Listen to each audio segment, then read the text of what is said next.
second major tragedy at a Rock Hill High School in less than a month. 2 students killed in a weekend crash, 2 more are hurt. This is just weeks after a South Point graduate and former football star died in a wreck.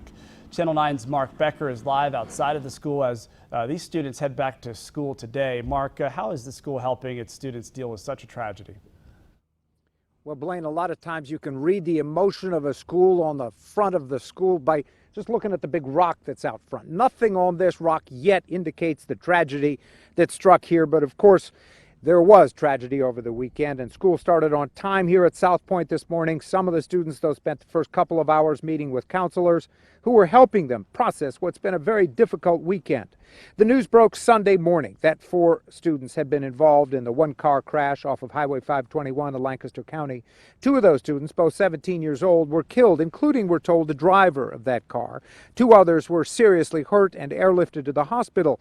They're still at the hospital this morning, and the Highway Patrol is not releasing the names of those students, but they tell us the car simply ran off the road and hit several trees there. This morning, a school spokesman did tell us, obviously it's a tough day here, but that the students seem to be handling it well.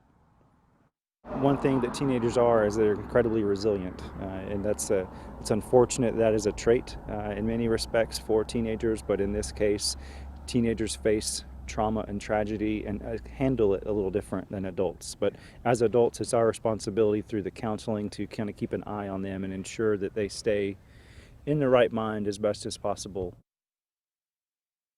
The counseling also probably towards some of the teachers and counselors who may have known the students involved in the accident here. Meanwhile, the Highway Patrol tells us they do have a team of investigators going back and looking more specifically at the factors involved in that crash. No indication yet whether speed or anything else were involved, but for now the focus here is on the healing and the pain that the school and many students here are feeling.